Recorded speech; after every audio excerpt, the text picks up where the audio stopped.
우리가 흔히 사용하는 용어 중에 전조 증상 이런 말이 있어요.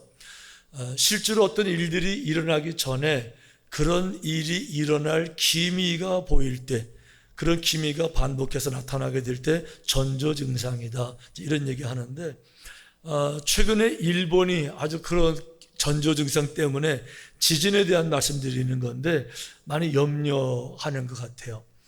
한 2주 사이에 일본의 지진이 1000번이 넘었다면서요. 일본의 NHK 보도예요. 별로 안 놀라시는데 1000번이요. 물론 이게 이제 강진이 아니고 약진이지만 2주에 1000번이나 이렇게 지진이 날 때 지금 100년 주기로 나타나는 강력한 지진이 나타날 것이다, 이 경고, 전조 증상 이런 것 때문에 이제 굉장히 혼란스러워하는 것이 현실인 것 같아요. 여러분, 지진은 땅에만 나타나는 것이 아니고 한 사람의 인생에게도 지진이 나타날 수 있습니다. 정상적으로 인생을 살다가 어느 날 슬럼프가 오는 거죠. 삶이 흔들리는 겁니다. 신앙적인 용어로 말하면 시험에 드는 거예요. 여러 가지 이유 때문에 괜히 막 불평이 생겨지게 되고 원망이 생겨지고 짜증이 나고 삶의 안정이 깨어지게 되면서 탈진이 되어지는 이 시험에 드는 것에도 전조 증상이 있어요. 그러니까 지금 내가 시험에 들지 않았지만 그 전조 증상이 내게 나타나게 될 때는요, 빨리 정신 차리고 빨리 기도의 자리에 나오셔야 되고요, 빨리 기도 먼저 회복해야 되는데, 그 전조 증상이 뭔가 하면 그 마음에서 감사가 사라진다는 거예요. 살다 보니까 이상하게 어느 날부터 갑자기 내 마음속에서 감사한 게 아니고요, 작은 일에도 막 짜증, 막 신경질, 막 분노, 뭐 불안 이렇게 되는 것, 그게 여러분 전조 증상이에요. 그게 이제 시험에 들 악한 마귀가 나를 공격하는 이런 증상이기 때문에 내 마음속에서 감사가 사라질 때 빨리 긴장하셔야 되고요, 기도의 자리에 나오시기를 축원합니다. 내일부터 뭐 해요? 7월 특세해요. 자, 기도의 자리에 나오시기를 바랍니다. 그게 중요한 것은 어쩔 수 없이 인생은 살다 보면 그런 순간이 꼭 오게 돼 있다는 겁니다. 왜 그런가 하면 사는 게 너무 힘들어요. 사는 게, 이 경쟁 사회에서 살아남다는 게 너무너무 어렵습니다. 너무 치열해요. 먹고 살아가는 문제가 내가 아무리 열심히 일을 해도 사람들이 박수를 쳐주는 게 아니고요, 나를 경쟁의 대상으로 인식하고 조롱하고 조소할 때는요, 너무 지치고 피곤한 거죠. 그러다 보니까 그 속에서 살아나려고 너무 좀 더 열심히 하다 보니까 늘 시간에 쫓기고 늘 동동거리고, 이게 현실이잖아요. 여러분, 그래서 하나님께서 우리 인간을 너무 잘 아시니까 인생을 그렇게 살지 말라고, 시간에 쫓겨서 살지 말라고 1년에 3번 절기를 명령하시면서 반드시 이 절기를 지켜라. 아멘. 이건 하나님의 명령이세요. 하나님을 위해서 절기를 만드는 것이 아니라 하나님이 사랑하시는 그의 백성들의 행복을 위해서, 그 백성들의 건강한 인생을 위해서 하나님이 이렇게 해야만이 건강하고 복된 삶이 되기 때문에 3번의 절기를 주셨는데, 그 중에 하나가 이제 오늘 우리가 지키는 이 초실절, 또 맥주감사절 같은 이름이죠. 오늘 그날이에요. 자, 맥주감사절의 의미는 뭔가 하면, 자, 겨울을 모두 지냈습니다. 핵과일들이 많이 일어납니다. 풍성하게 걷었어요. 이 강단에 많이 쌓여 있는데, 여러분, 어떤 과일이 제일 먹고 싶으세요? 과일마다 이렇게 잘 익은 과일들, 그 향도 기가 막히죠. 어떻게 그런 독특할 수 있죠? 서로 그 오버랩 되는 게 없어요. 다 각기 다른 맛인데 이렇게 맛있을 수 없잖아요. 이런 과실들이 이것이 아니라 잔뜩 쌓였을 때 그거를 바라볼 때 사람들이 어떤 생각을 하겠어요? 그러니까 이거를 바라볼 때 사람들이 이런 생각을 하죠. 야, 내가 열심히 일을 해서 열매를 많이 거뒀구나. 야, 신난다. 이렇게 생각할 수 있을 텐데, 그렇게 생각했을 때 하나님이 잠깐만, 네가 추수한 열매를 누리기 전에, 그거를 즐기기 전에, 그거를 먹기 전에 이것이 어디에서 왔는지를 한 번쯤은 생각해 봐라, 이 얘기하시는 거죠. 그게 맥추감사절의 정신인 거예요. 오늘 본문에 보니까 이렇게 말씀하세요. 맥추절을 지키라. 이는 내가 수고하여 밭에 뿌린 것에 첫 열매를 거두미니라. 할렐루야. 이게 중요한 거예요. 내가 수고하여 밭에 뿌린 것에 첫 열매를 거뒀으니까 맥추절을 지키라 이렇게 말씀하셨는데, 아주 중요한 건 이거예요. 맥추절을 지키라 이 말씀은 빼고 그 뒤에 문장을 생각하면 이렇게 되는 거예요. 네가 수고하여 밭에 뿌린 것에 첫 열매를 네가 거뒀다, 이 말씀이시니까 말을 바꿔볼게요. 내가 수고하여 밭에 뿌린 것에 첫 열매를 내가 거뒀다, 이 얘기예요.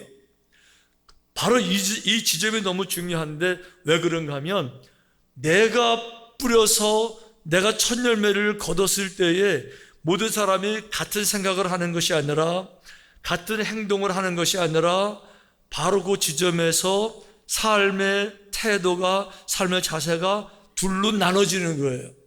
한쪽에서는 내가 씨를 뿌려서 내가 열매를 거뒀으니까, 와, 그동안 내가 얼마나 고생을 많이 했어. 새벽에 일찍 일어났지, 밤 늦게까지 고생했지, 여름에 얼마나 더웠어, 겨울에 그렇게 추워도 내가 최선을 다했지, 그리고 오늘 풍성히 얻었으니까 와, 오늘은 너무 기쁜 날이고 내 성공의 날이고 나의 축복의 날이니까, 다른 사람은 몰라도 내가 나를 알잖아요. 내가 얼마나 고생을 많이 했는지. 그러니까 이 많은 것을 가지고 내가 나를 위로하고 내게 보상을 해서, 야, 이제는 내가 좀 나를 편히 쉬고 먹고 즐기고 나를 축복하고, 그러니까 내가 열심히 일한 열매를 가지고 나를 보상하기를 원하는 사람들 한 그룹. 이쪽은 이런 사람들이 있어요. 내가 열심히 일을 하긴 했지만 열매를 거두게 하는 것은 내가 하는 것이 아니고 하나님이 하시는 거. 하나님이 내게 건강을 주셔서 내가 일할 수 있었고, 하나님이 햇빛도 물도 다 주신 것이고, 더 중요한 것은 모든 생명은 하나님께 있는 것인데, 그 상징적으로 첫 열매, 모든 생명은 하나님께 있는 것인데, 이 열매가 중요한 것이 아니라 내 생명조차도 하나님의 것인데, 그 은혜 가운데서 내가 열심히 일할 수 있었고 열심히 거둬서 이 많은 걸 가질 수 있었으니 너무 기쁘지만, 이 기쁜 것의 출처가 어디일까 하고 보니까 출처는 내 몸이 흘린 땀이 아니라 내게 은혜를 베풀어 주시는 하나님이시라는 거예요.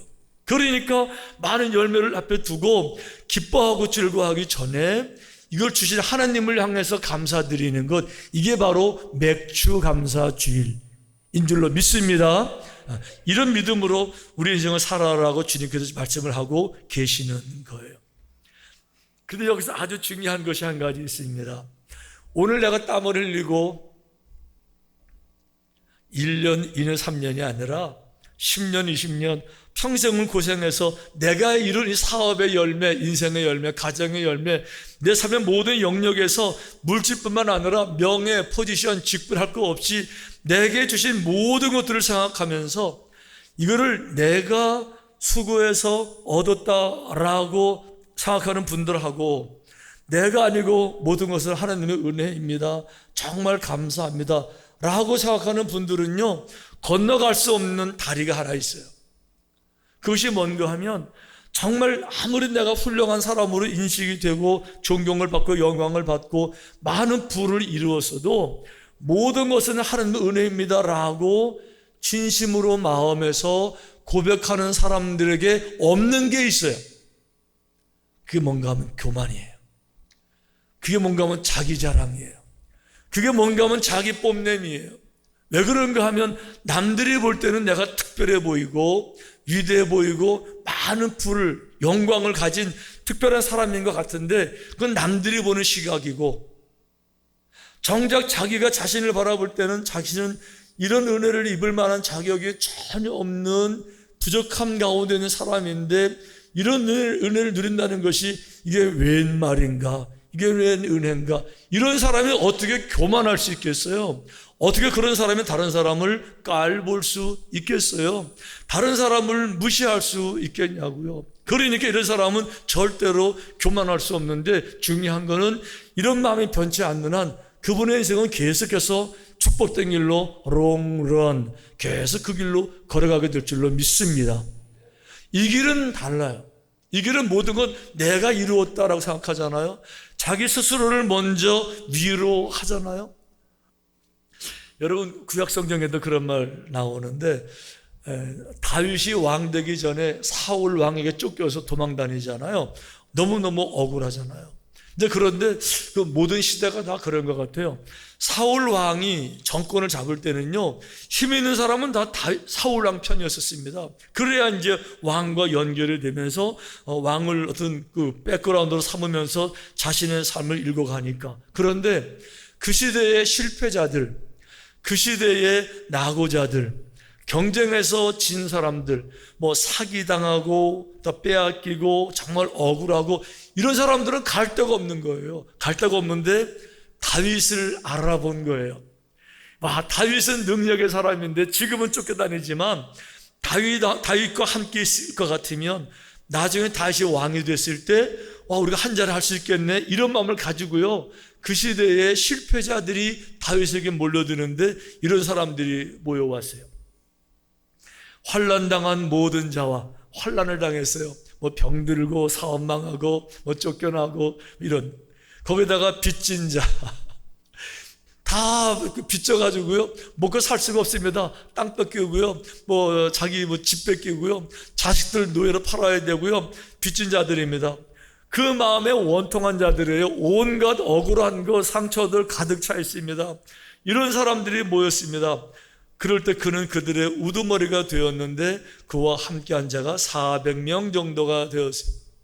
그러니까 다윗을 따라다니는 추종자들은요, 그 시대에 다 이렇게 불황아, 실패자, 집도 없고 깡패, 거지, 무서운 사람들, 이런 사람들 400명이 모였는데 얼마나 거칠어요.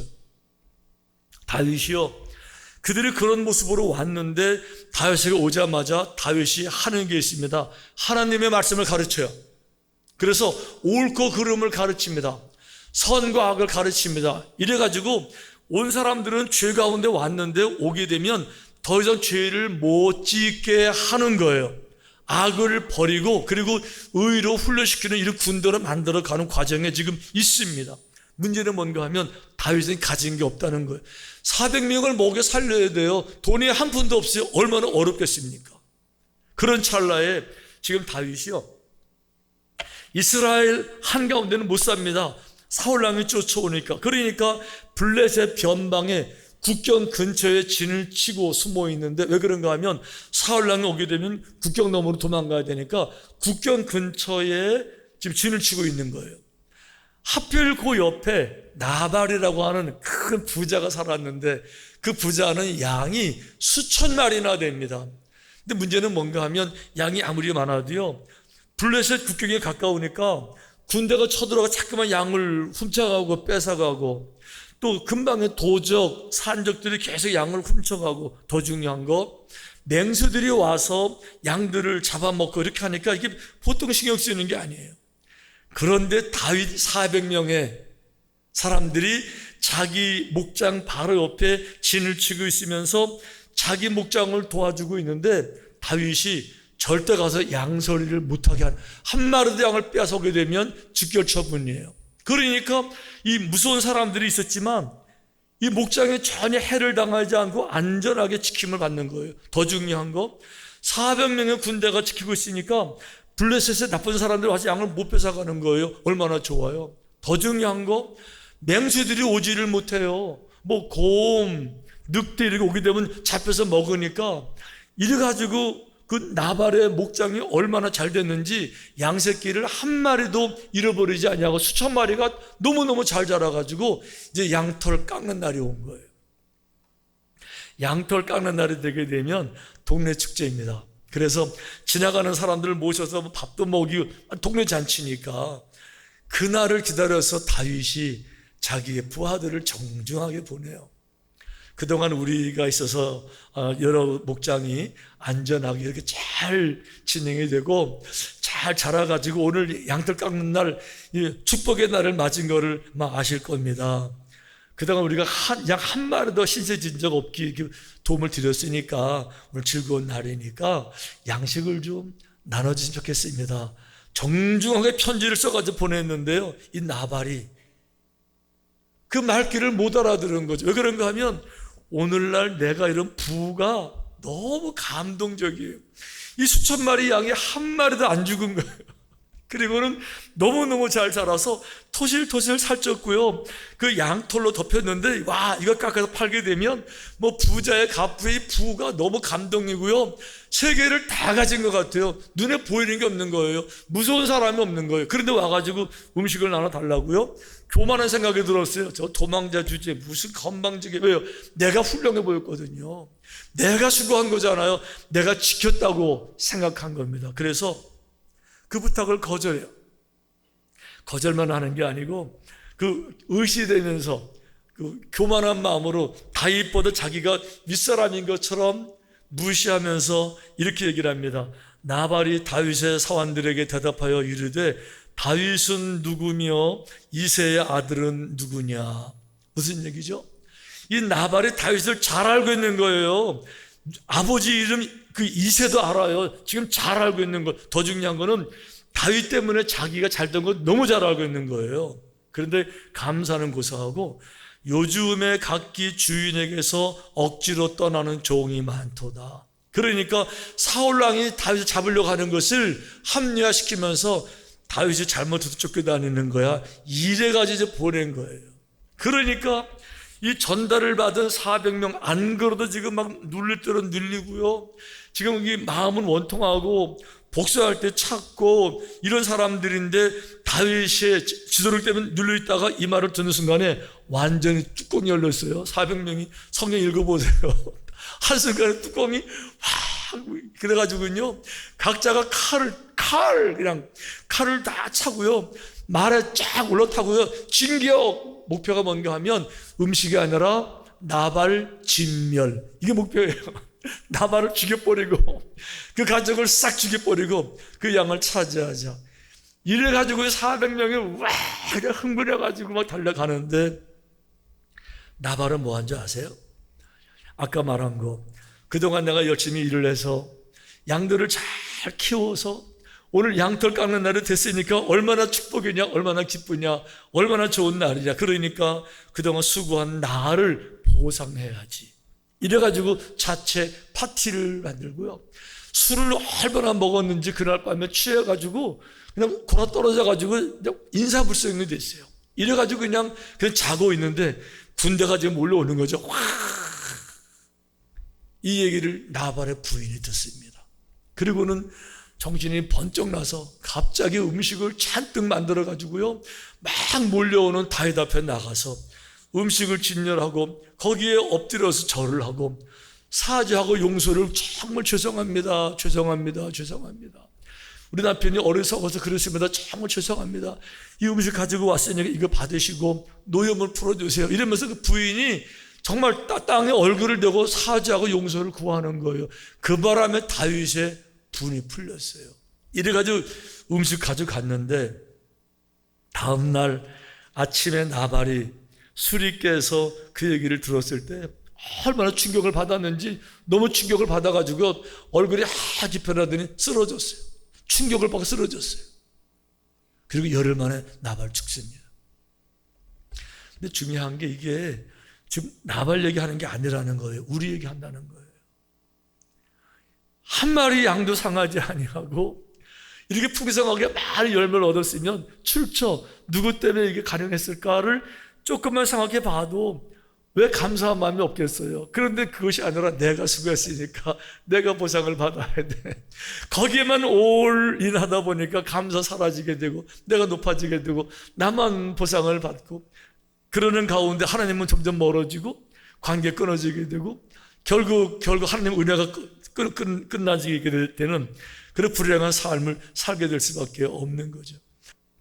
하나님의 은혜로 애굽에서 노예 그 노예 생활을 청산하고 은혜 가운데 자유함을 입어서 은혜 가운데 새로운 땅을 받았는데 은혜는 다 잊어버리고 내가 내 능력으로 내 손으로 내가 수고하고 땀을 흘려서 이거 얻었다 이렇게 말하면서 하나님을 잊어버릴 거다.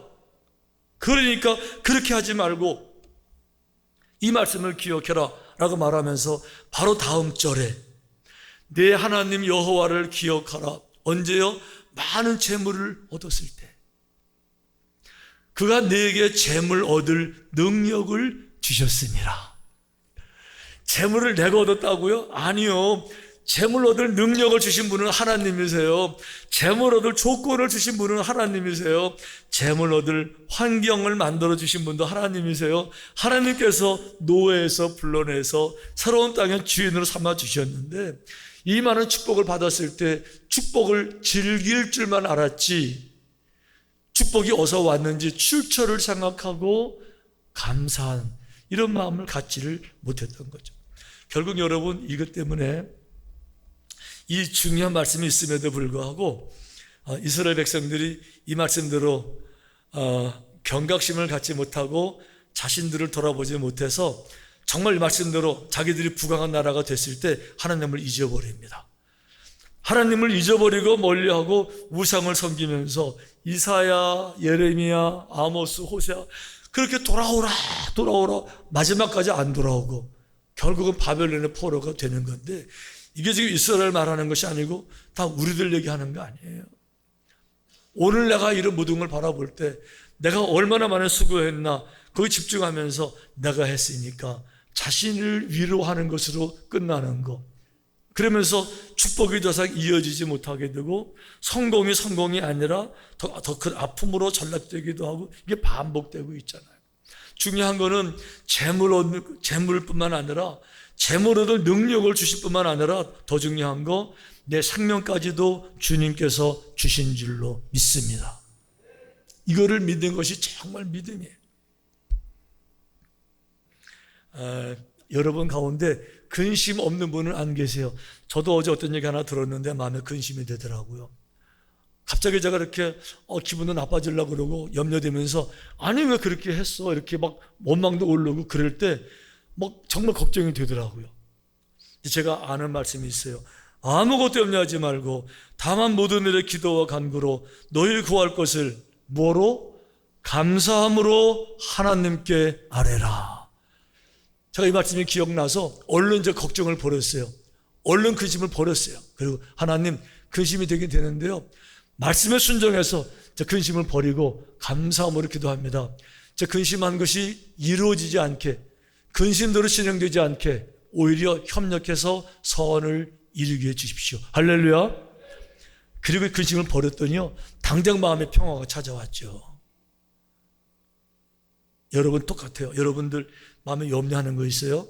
근심 있으시겠죠? 의도적으로 버리세요. 아멘. 버리게 되길 축원합니다. 의도적으로 감사를 붙잡는 거예요.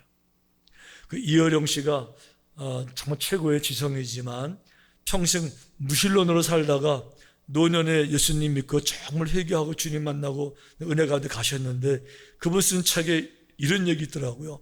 감사가 주는 가장 큰 혜택은 바로 자기 자신의 행복이다. 내가 감사를 보냈는데 감사가 결국 감사 방향은 내게로 돌아와서 행복을 내 마음에 선물로 주더라. 아멘. 오늘 맥주감사주일입니다. 영적인 쓰레기, 원망, 염려 달고 있어봐야 해결되지도 않아요. 예. 더 염려만 커집니다. 말씀에 순종하세요. 의도적으로 버리세요. 아멘. 자, 주머니 손 넣어보세요. 주머니 손 넣어서 꺼내 버리세요. 염려도 버리고. 자, 빨리 걱정 버리세요. 걱정 빨리 버려요. 걱정 버려. 근심도 빨리 버려. 근심도 버리게. 교만도 빨리 버려서 탈탈 털어. 할렐루야.